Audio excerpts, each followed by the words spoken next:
This is every way to kill your friend in Minecraft. Cobwebs and TNT make for good traps separately, but when we put them together, they get even better. Simply place down some TNT with pressure plates on top of them, and then cover it all up with cobwebs. Then just set up your trap like this, and the whole thing will fall straight down whenever someone opens up the chest. And that way, we not only get a simple way to deal with them, but we also get front row seats to seeing them light up like a fireworks show.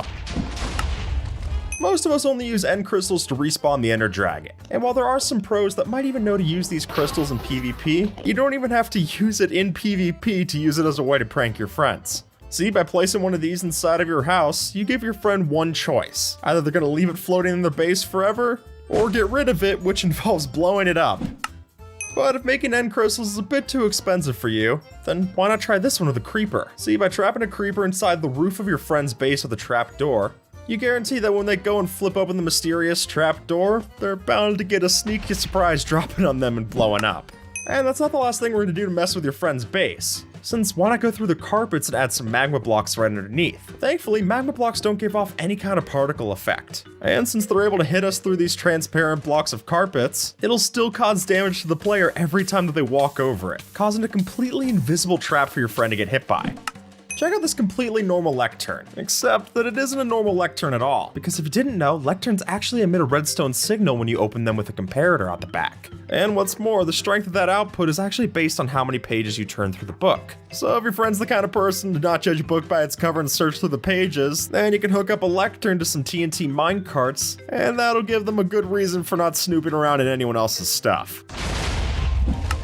Here's a way to kill your friends so fast they won't even know how you managed to do it. Since while we're able to add specialized protection to our armor, nothing can help you out when it comes to entity cramming. Regardless of what armor they're wearing, they're going to take a ton of damage every time that they're inside of this, proving that no matter how good your netherite armor is, it'll never beat just a couple of things of iron. If you're being chased by your friends, maybe because you killed them in this video, just place a bunch of end crystals behind a corner like this, and then you wait for them to follow you around the corner, and right when they do, that'll be the end of them.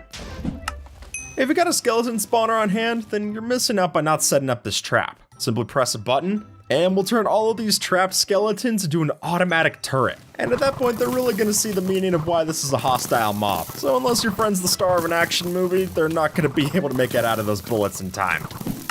The point of this trap isn't to kill your friend, but rather do something even worse. And what's worse than death? Well, being stuck there forever might just be. See, because of the mining speed of Honeycomb Block, there's no tool that's able to instantly break it out. And then when you've set up a machine like this, it's pushing around the pieces of honeycomb so that every time that they're trying to break it, it'll just move away before they're able to get unstuck. And at that point, whoever's unlucky enough to get stuck in this will be sure to never make it out alive. Or dead, for that matter.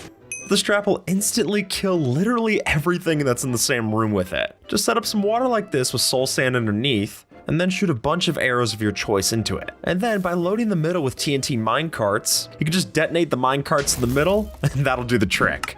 But if you want something a little less involved, then why not just try cheating your way through it? I mean, if you got access to commands, then the easiest solution's always going to be the /kill command. But that is also boring, so if you want a more interesting option, you could always use a command block that's set up to a repeating style, and then tuck that away at some part of the world where it kills any nearby player that gets to it. Alright, picture this scenario. You're stuck on the wrong side of a bridge with seemingly nowhere to go. Just place down some TNT. Then you can ignite it with a flint and steel and flick it towards your enemies using a fishing rod. Next time you're in a dripstone cave, make sure to pick up some of this stuff. But just setting some dripstone on the roof right above the entrance of your base, and then waiting for your friend to walk in, the dripstone falls directly onto their face. You also have to take into account the time that it takes for the dripstone to fall down to them. If you time it off, it's a dead giveaway.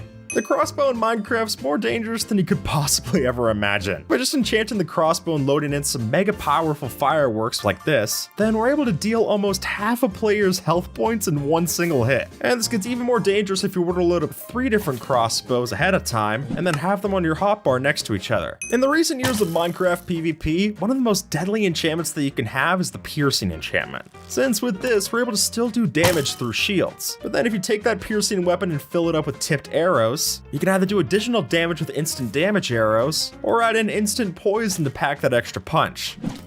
Alright, have you ever found yourself in a situation like this? You managed to sneak yourself in on top of some of your unsuspecting friends, but now you need the right trick to get rid of them. All you gotta do is drop a TNT minecart on top of them. You don't even need to ignite it. It goes off instantly, and it actually does more damage than a regular TNT.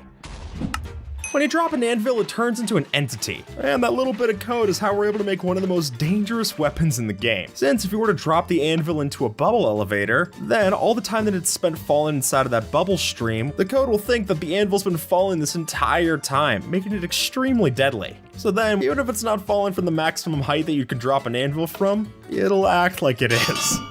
Now, we've talked about ways to hide traps, but this one goes even further with that. Since here, the way that you trigger the trap is just a skulk sensor that listens in for the player. And if you waterlog that skulk sensor, they can't even hear that. And don't worry, with the massive amount of stacked up TNT minecarts we're using, this trap will blow up everything near it. Here's how to trap your friend forever inside of the void. See, if you break the bedrock that's at the bottom of the world like this, then the shulker mob will be able to fall into the void, but it'll still linger there. Even using ender pearls, there's still no way to reach up to the top. And since that shulker is a mob and not a block, they're never going to be able to place other blocks on top of it, leaving only one option. They're trapped there forever with their new friends, or they take a long walk off a short cliff. Now, this next one sounds pretty simple, but it's really tough to pull off. And that's because wardens do not make for very well played actors. Come on, he's out, he's free!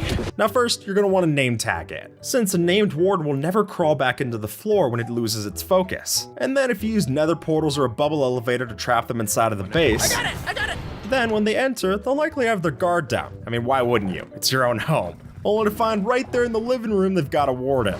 And now you might as well call it the dying room, since that's one of the hardest mobs in the game to kill.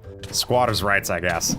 Here's how to make an entire dimension off limits to your friends. Since by just lighting off a bunch of TNT and then sending it through the end portal, it'll only detonate when someone causes to go through on the other side, since those chunks aren't loaded until someone else goes through and loads it in. And by sending enough of these through, they'll end up on the other side, and end up on the other side, metaphorically speaking. Nobody likes the water particles that just drip out of your roof and your base. They're likely gonna check it out, only to find that we had spent the time to place a whole bunch of pufferfish inside of buckets, and dump them right into a bomb that lives right up in their roof. So then when they go to check out their roof, an entire plethora of pufferfish just fall out of the ceiling, and the whole room will be stabbing and poisoning them as they try to figure out what's happening. This is one of the most stupidly simple traps in the entire game, and because of that, it's gonna make your friends feel like idiots when they fall for it. See, most players don't actually check where a bubble column leads to. They just assume that it's a shortcut into another place of your base. But what if instead of a shortcut, their life was getting cut short? Since we have our bubble elevator empty them out right into a thing of lava. And what's even better about it is that because the bubble column is constantly pushing them up, they're not able to swim down into safety. All they can do is just take the damage until they're dead. Let's be honest, a horde of zombies like this really isn't a threat to a fully geared up player. Which is why for this trap to work, you're gonna spend all of your diamonds gearing these zombies up to the roof. Because the sneaky thing is that zombies actually do more damage with our weapons than we can at sometimes. Meaning that this privately funded army is gonna do a lot of damage. The respawn anchor is supposed to be a big help in the nether, but here, it's gonna be a big pain. See, since anyone can add glowstone to a nether respawn anchor, just place a piston like this, keep attracting it every time that your friend spawns, and as long as you keep the respawn anchor fully reloaded, you'll be able to keep dropping your friend to their doom over and over again, and they'll have no way of busting out of that violent cycle. And with that, folks, YouTube thinks that you might like this video, so see if they're right and have a good one, alright?